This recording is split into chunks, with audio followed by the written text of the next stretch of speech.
잠깐 기도하겠습니다. 하나님의 사랑과 주님의 은혜가 어떠함을 우리에게 깨닫게 해주시고 믿게 해주셔서 구원받게 해주셨사오니 이제 그 우리에게 구원을 안겨주기 위해서 해산의 고통을 겪으신 겟세마네 동산으로 또 마지막 우리의 죄값을 친히 치르신 갈보리 십자가로 이끌어 주셔서 그 현장에서 주님의 사랑과 은혜를 확인해 줄 수 있는 그런 저들이 될 수 있도록 성령께서 은혜로 임재해 주옵소서. 종이 말씀 가지고 섰습니다. 종은 다만 말을 전할 뿐이오니 감동과 역사는 하나님의 성이 하실 몫입니다. 궁유를 베풀어 주옵소서. 예수님 이름으로 기도합니다. 아멘. 예수님께서 목요일 저녁 최후의 만찬을 끝나고 난 뒤에 자신에게 다가오는 고난과 십자가의 죽음을 앞두고 하나님 아버지와 깊은 대화를 하고 싶어서 제자들과 함께 겟세마네 동산으로 올라가게 됩니다. 여러 제자가 함께 동행했지만은 특별히 호젓한 그런 장소를 찾은 후에는 베드로, 요한, 야고보 이 세 제자들을 데리고 올라가서 자리를 정하시고는 내 마음이 심히 고민하여 죽게 되었으니 너희는 여기 머물러 나와 함께 깨어 있으라. 함께 기도하자는 그런 부탁의 말씀을 하시고 조금 떨어진 곳에서 아버지여 만일 할만하시거든 이 잔을 내게서 지나가게 하옵소서 라고 이렇게 기도합니다. 아버지여 만일 할만하시거든 내가 지금 이 고난과 십자가 길 아니고 다른 길이 있다고 한다면은 또 다른 길로 가게 주옵소서. 그런 이야기죠. 그러고 난 뒤에 제자들에게 옵니다. 그 자는 걸 보시고 베드로에게 말씀하시기를 너희가 나와 함께 한시 동안도 깨어 있을 수 없더냐. 시험에 들지 않게 깨어 있어 기도하라.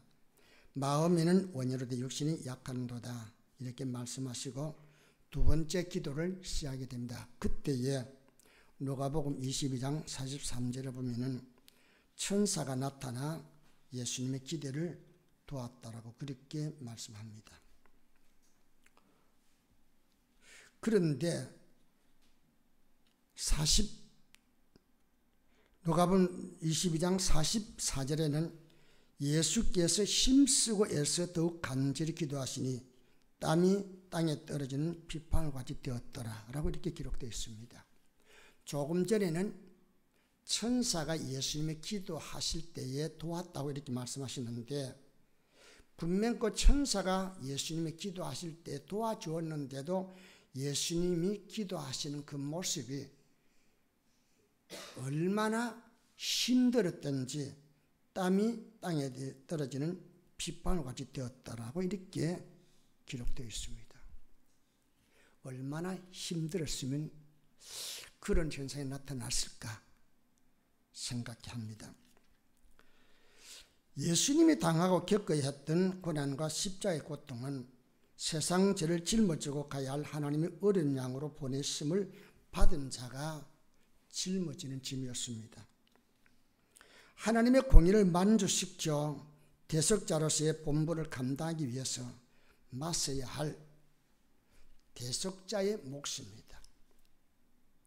어느 누구가 대신해 줄 수 없는, 함께 나눠질 수 없는 그분만의 잔이라는 것이죠. 그 잔이 어떻게 자기에게 다가오는지를 예수님은 너무 잘 아십니다. 육신적으로 볼 때는 그 잔을 피하고 싶었죠. 예수님이 이 땅에 오신 목적이 뭐죠?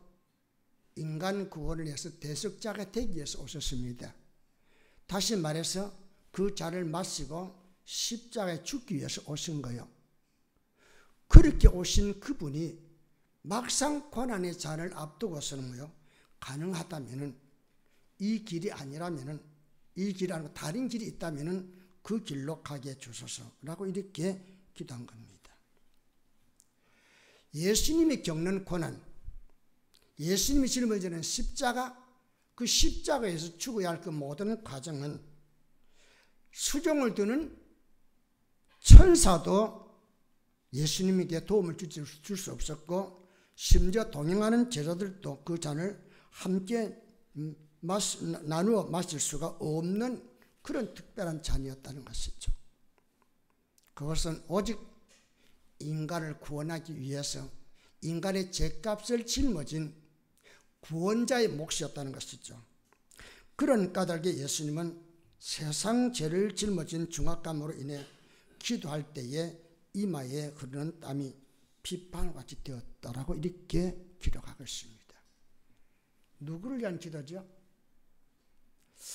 우리는 당신을 위한 기도인 것 같지만 사실은 내게 주어진 귀한 영혼들을 내가 어떻게 이들의 죄값을 내가 감당해서 저들을 구원할 수 있겠나이까라는 그 몸부림의 기도입니다.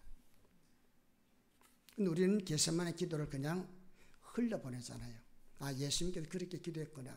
뭐 꼭 그렇게까지 기도할 필요가 있겠는가? 그런데 사실은 예수님의 기도는 여러분과 내가 할 기도를 예수님이 대신했고 여러분과 내가 겪어야 할 고난과 고통을 예수님이 대신한 것이었다는 것이죠.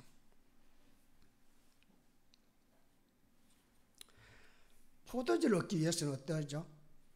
포도를 따가지고 포도를 들 속에 집어넣습니다. 그죠? 옛날에는 뭐 손으로 이렇게 찍기도 했습니다만은 기계 속에 틀어넣으면 해요. 기계가 돌아가면서 그 포도를 으깨죠. 심지어 우리가 발로 밟기도 하고요. 그죠? 그래서 포도액을 얻습니다. 예수님이 받아야 할 고난과 십자가는 죄값을 지불하는 고통의 진액이었다는 것이죠. 예수님께서 죄값을 지불하지 않고서는 인간을 구원할 수 없었기 때문에 그분이 인간의 모든 죄값을 짊어졌으니까 억초 창세의 모든 인류의 죄값이니까 얼마나 그 죄값이 컸겠어요. 그걸 다 짊어졌으니까 그 중압감이 그를 눌리니까 마치 진액을 짜듯이 마치 참깨 통속에 넣어가지고 위에 기계를 눌리면 마치 기름이 나오듯이 그렇게 짜듯이 짰으니까 그가 땀을 흘리는 것이 핏방울같이 될 수밖에 없었다. 그런 말씀이죠. 그러니 예수님이 받으실 고통이 얼마나 무겁겠는가. 이 무게를 인간의 한정된 안목과 감각으로는 도무지 측량할 수 없죠. 우리가 흔히 기도하면서 예수님의 고난에 동참합시다 하지만은 절대로 우리는 주님의 고난에 동참하지 못합니다. 말로는 가능해요. 하지. 그래서 어느 정도 우리가 내가 손해를 감수하고 고난을 내가 짊어질 수 있습니다. 그러나 절대 주님의 고난에 함께 동참 못합니다. 다만 우리는 피부로 느끼기 위해서 흉내를 낼 뿐이죠. 그가 인류의 죄값을 지불하기 위해서 겪어야 했던 번뇌와 고통은 인류의 죄값에 해당하는 무게만큼 중압감을 더해줬기 때문에 지옥 형벌 못지않은 고통을 주었음이 분명하죠. 그러니까 예수님이 고통을 겟세마네 동산에 기도하면서 십자가에 못 박혀 죽기까지 그 과정이 뭐요? 고난의 연속이었고 그것은 어쩌면은 여러분과 내가 지옥에 가서 겪어갈 그 모든 고통을 거기에서 지금 이제 다 보상하고 있는 그런 과정이었다는 것이죠.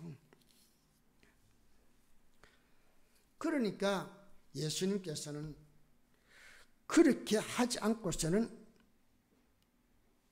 당신을 이 땅에 보내신 아버지의 뜻을 이룰 수 없었기 때문에 얼마나 고통스러운지 잘 알면서도 그 길을 가셔야만 했던 것이죠. 하나님이 에덴 동산을 만드시고 그곳에 첫사람 아담과 하와 부부를 그곳에 살게 했을 때에 그 동산은 그야말로 자유롭고 평화로운 땅이었죠. 하나님 분명히 말씀하기를 이 동산의 모든 걸 네가 자유로 취하고 먹을 수 있지만은 동산 중앙에 있는 선악과를 먹어서 안 돼. 그것은 너와 나와의 계약이다. 언약이라고 말씀하시고 그것을 먹는 날에는 정령 죽으리라 그렇게 말씀하셨는데도 선악과에 도취되었던 이 아담 부부는 결국 사탄의 말에 넘어가서 그것을 먹음으로 말미암아 그 자신뿐만 아니라 그 후손에게 고통과 죽음을 안겨주게 되었습니다. 여러분과 나는 죄를 짓지 않았어요. 어쩌면은. 그런데 어김없이 아담이 저지른 죄값이 여러분과 나에게 왔다는 거예요. 흔히 사람들은 말하기를 내가 무슨 죄를 지었다는데 그러면서 자기는 죄가 없다 그렇게 말합니다. 그런 사람 묻고 싶은 게 있습니다. 왜 당신은 죽나요? 죽는 이유가 뭐요? 세상 어떤 말로도 해답을 못 주지만 성경은 분명히 말씀하기를 뭐라 그래요? 죄값이라 말합니다. 어떤 죄입니까? 하나님의 뜻을, 하나님의 언약을 거역한 죄라는 것이죠. 그래서 우리는 원하든 원치 않든 아담의 후손이기 때문에 죄값을 고스란히 받아서 우리는 죽음을 겪어야 하고 죽음 후에 하나님의 심판 앞에 서야 하고 거기에 따라 천국과 지옥으로 나눠지는 그런 운명이 결정되게 됐다는 것이죠. 이런 일을 너무나 잘 알고 있는 하나님, 그 하나님께서 이와 같은 인생의 불행한 것을 해결해 주기 위해서 독생자를 보냈었습니다. 그래서 둘째 아담 되는 예수님은 겟세마네 동산에서 상실한 인간의 생명과 낙을 되찾아 주려고 땀과 피를 짜내는 고통을 감수하게 된 겁니다. 성경은 이것을 일컬어서 여호와께서 우리의 무리의 죄악을 그에게 담당시키셨도다 그랬습니다. 이 말이 뭡니까? 내가 짊어지고 있는 이 짐을 우리 이스라엘 목사님께 넘겨주듯 당신이 지세요 하고 넘겨줬단 말이에요. 그러니까 저항하지 못하고 강한 힘에 의해서 넘겨서 짊어졌기 때문에 어쩔 수 없이 짊어질 수밖에 없는 짐이라는 거죠. 누가? 하나님이 누구에게? 독생자 예수 누구의 짐을요? 여러분과 내 짐을 몽땅 그에게 짊어져 너와 대신 짊어지고 가라. 네가 그걸 지고 갈 때에 너로 인해서 마땅히 그 짐을 져야 할 그 사람들이 자유함을 누릴 수 있다. 그래서 그 길을 가라 했던 것이죠. 그래서 온 인류의 죄값을 짊어지게 된 까닭에 예수님은 고난의 길을 가야 하고 십자가 길을 가야 했던 것입니다. 하나님 아버지는 인류의 구원을 위해서 당신의 사랑하는 아들을 이 세상에 대성물로 보냈기 때문에 아들이 아버지여 할 수만 있다면 이 자를 내게서 옮기소서 그랬을 때에 그 아들의 절규마저 외면했던 것이고 십자가에서 죽기 전에 엘리 엘리 라마 사박하니 하나님 어찌하여 나를 버리시나이까라고 절규했을 때에 하나님 아버지는 그 아들이 부르짖는 기도가 이전에는 뭐 겟세마네 동산에서는 아버지여 할 수만 있다면 이렇게 기도했는데 십자가 위에서는 하나님 아버지가 아니고 하나님이라 이렇게 부릅니다. 하나님 어찌하여 나를 버리시나이까. 겟세마네 동산까지는 뭐요? 아버지와 아들의 관계로 오지만은 겟세마네를 통해서 십자가 위에 매달리는 순간에는 뭐요? 아버지와 아들의 관계가 아니고 하나님과 죄인의 관계로 오게 된 것이죠. 왜냐? 예수님은 죄가 없지만 그의 어깨에 인간의 모든 죄를 짊어지어서 인간을 대신하여 죄인으로 죽어야 했기 때문에 그래서 하나님께서는 하나님 어찌하여 나를 버리시나이까 하나님이라 부르짖는 당신의 아들의 기도마저도 외면하고 십자가에 죽게 만들었다는 것이죠. 그의 찔림과 상함은 그의 백성의 허물과 지약을 담당하고 죄의 사함과 평화를 안겨주기 위한 대가였기에 세상에 감당할 수 없는 고통을 주님은 당할 수밖에 없었다는 그런 말씀이죠.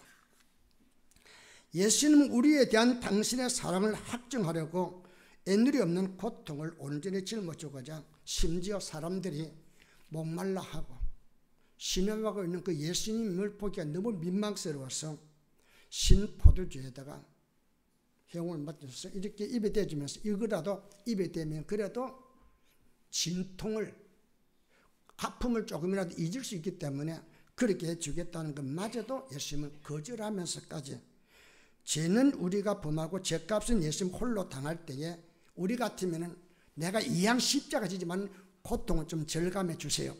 이렇게 타협할 수 있지 않겠어요? 그런데 예수님은 그것마저도 거절하고 내게 주어진 죄값은 내가 다 담당해서 나로 인해서 내 뒤에 오는 모든 인생들에게 구원받게 하겠다 하는 그런 사랑을 실천하시고 그 모든 것을 마셨다는 겁니다. 예수님이 흘리신 땀과 핏방울은 아담의 범죄로 우리가 몸소 지불해야 할 저주를 한 몸에 진 죗값이었습니다. 예수님의 고민은 당신이 겪어야 할 고난과 십자가에서 받으실 죽음의 고통이 얼마나 무섭게 다가오는지를 너무나 잘 아는 데서 나온 탄식과 절규였습니다. 이 소리를 여러분 내가 들어봐야 합니다. 한 번도 그런 소리를 못 들어보잖아요. 왜? 제가 얼마나 무섭게 하나님의 아들 독생자의 어깨에 임하고 있는지를 아무도 모릅니다. 모르니까 제사함받은 기쁨도 없잖아요. 내가 막상 사형 언도를 받고 사형이 집행될 수밖에 없는 그런 자리에 이르렀는데 누가 와서 나를 대신해 죽어줘 내가 살게 되었다 한다면 그 감격이 얼마나 대단하겠어요. 내가 죽었다 살았다 하는 기쁨, 그죠? 근데 여러분에게 그런 감격이 있습니까? 없잖아요. 그건 뭐요? 여러분 한 번도 죄로 인해서 내가 멸망받을 자리에 있었다는 사실이 믿어지지 않은 거죠. 나는 의인인데 뭐 예수님이 굳이 그렇게 안 해도 나는 살 수 있는데, 그러니까 예수님이 십자가에 못 박혀 죽었다 이러지만은 예수님이 나 때문에 죽었던데, 그러면서 예수님이 죽으면 나와 상관이 없다고 여기니까 신앙생활 여전히 하지만은 제사함 받은 기쁨, 구원받은 기쁨, 이건 없이 우리가 신앙생활 하니까 신앙생활이 얼마나 고역스러우냐 말입니다. 우리 신앙생활은 기복적인 게 아닙니다. 일반 종교는 뭐요? 내 욕심을 만족시키고 내 손을 이루기 위해서 믿지 않은 거죠. 믿어가지고 복받아야 되겠다는 겁니다. 그 복받아 어떻게 하겠다는 거예요? 그냥 내가 즐겁게 살겠다는 겁니다. 그 후에 내 영혼 문제는 그건 안정이 없는 거죠. 우리는 뭐요?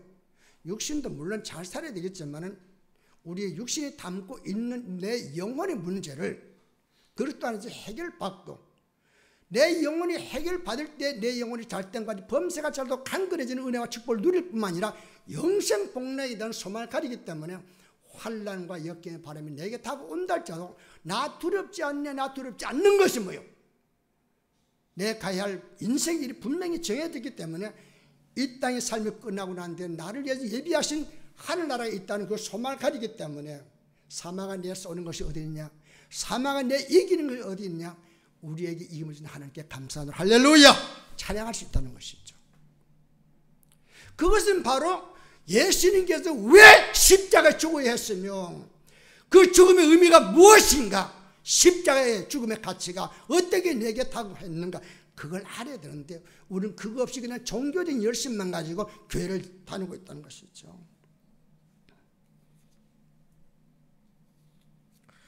그러니까 그 고통은 범죄한 우리의 몫이었는데 당신이 세상지를 지고하는 하나님의 어린 양으로 우리 모두 죄값을 짊어졌기 때문에 죄값에 해당하는 무게만큼 고통을 당할 수밖에 없다는 것입니다.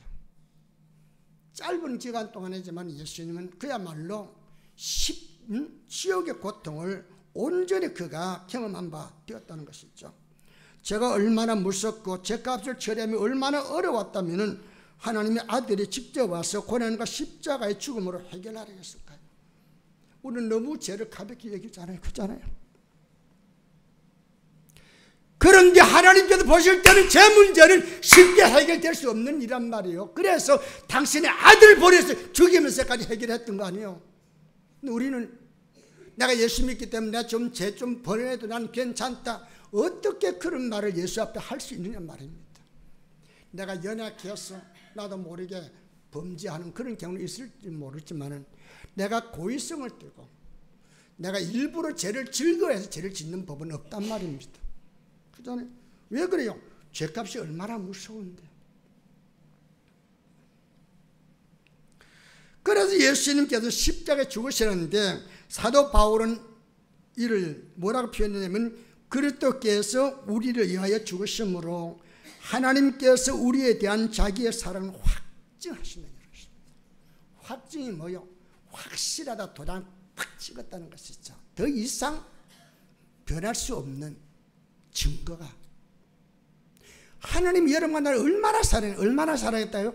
십자가에 당신 아들을 죽게 하기까지 사랑했다는, 할렐루야. 이 사람이 믿어집니까? 이게 믿어져야 되죠. 그래야 십자가 무한영광일세, 요단강을 건너는 무한영광, 이게 나오는 거 아니에요.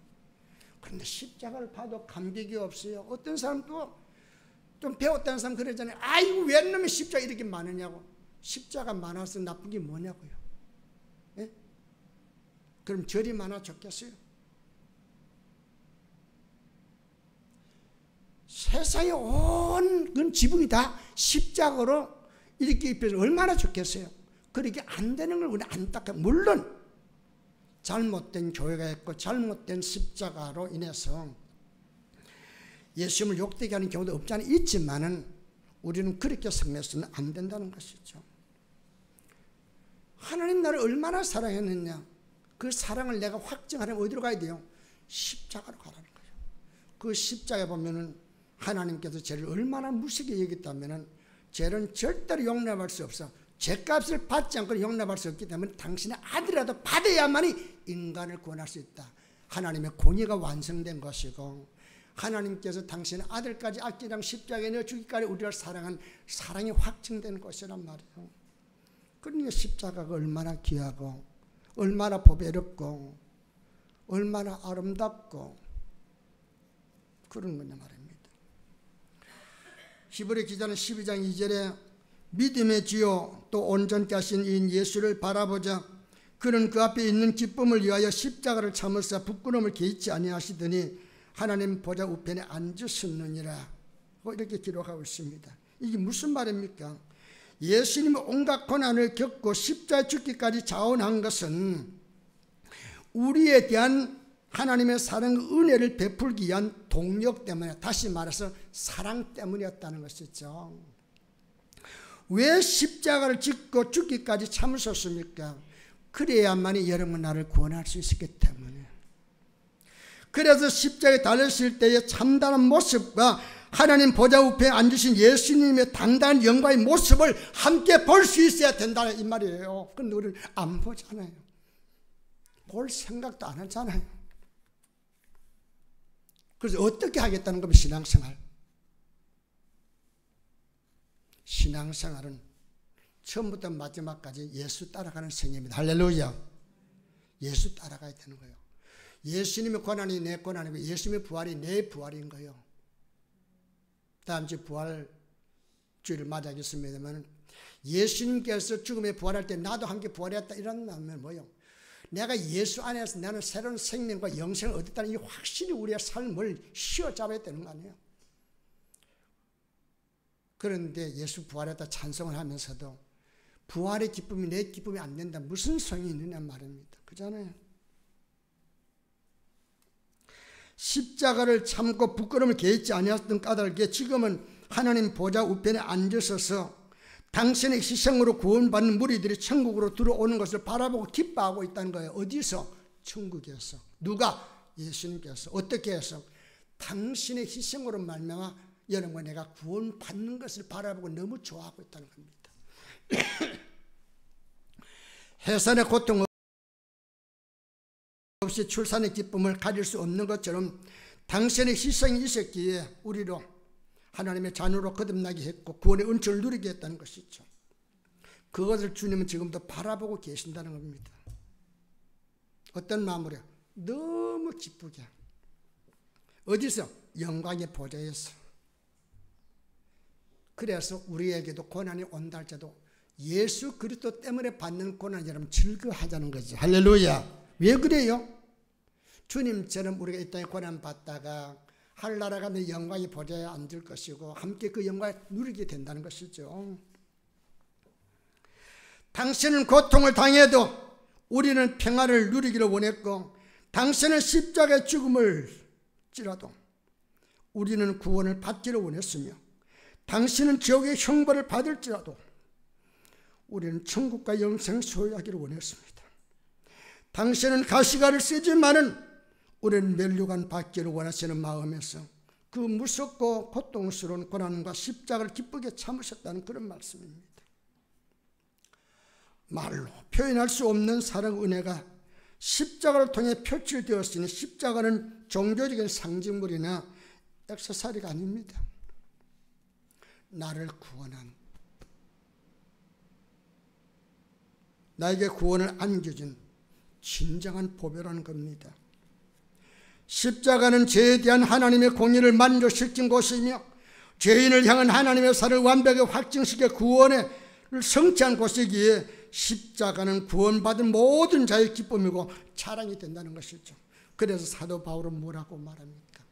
내게 오직 자랑할 것이 있다면 십자가 외에 자랑할 것이 없노라, 그렇게 말했습니다. 여러분의 신앙생활에 가장 보배롭고 가장 자랑스러운 게 뭡니까? 기도해서 응답받았다고요? 그래요. 그 좋습니다. 간증할 만합니다. 병에서 고침받은 거 좋습니다. 그러나 그보다 더 귀한 것은 예수 십자가입니다. 예수 십자가보다 더 귀한 건 없다, 그런 말씀이에요. 저는 이 설교 준비하면서 하나님, 내게 보여주신 이 사랑 은혜를 나를 설명할 수가 없습니다. 제발 좀 설명을 해야 되겠는데 나는 설명할 수가 없습니다. 이것을 우리 성도들 좀 보여주옵소서. 그래서 제발 이번 고난 주간에 우리 목사님 집회할 때요, 고난의 현장 겟세마네로 이끌어 주시고 갈보리를 이끌어 주셔서 거기에서 땀 흘리고 기도하는 주님의 모습을 보고 그 십자가에서 내가 다 이루었다면서 숨을 거두신 그 주님의 모습, 그 음성을 들을 수 있다고 한다면 은혜 받지 못할 자가 없는데, 주님 좀 그렇게 해주세요. 그러면서 설교 준비했습니다.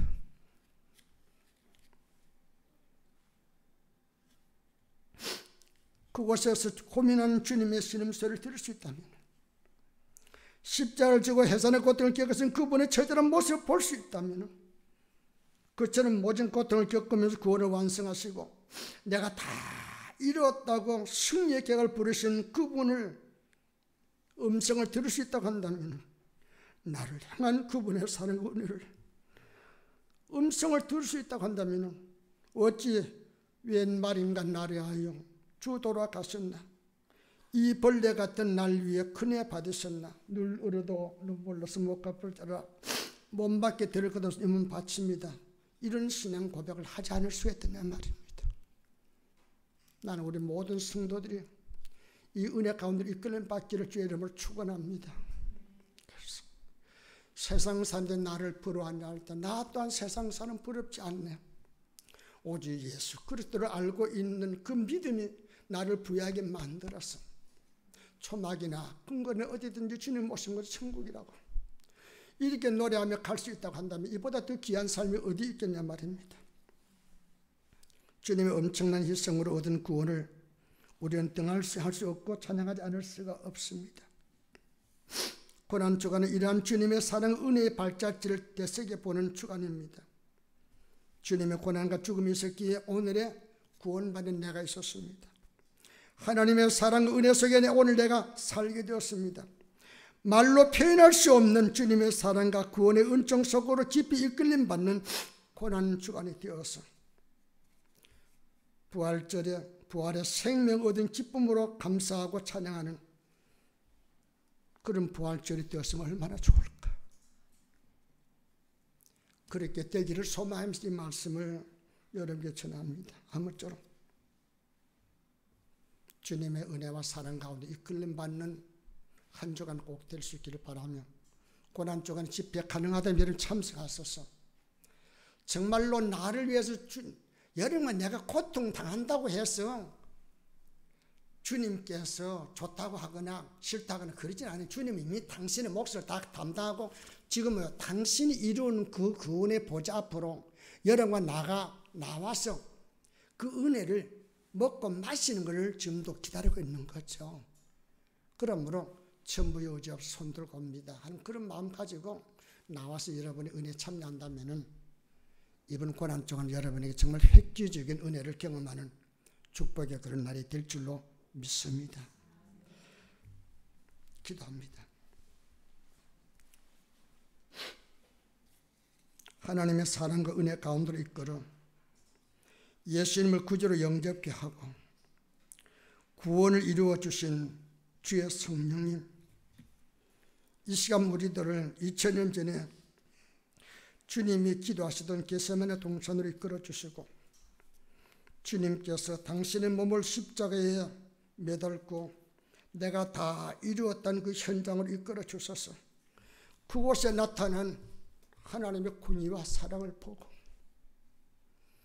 마음껏 주의 은혜를 찬양하며 감사하는 그런 저들 될 수 있도록 은혜를 베풀어 주옵소서.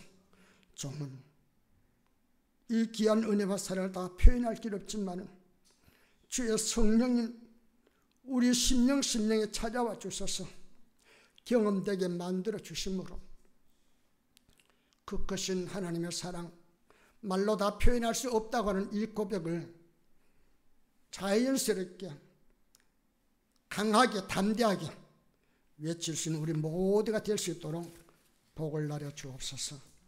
예수님 이름으로 기도합니다.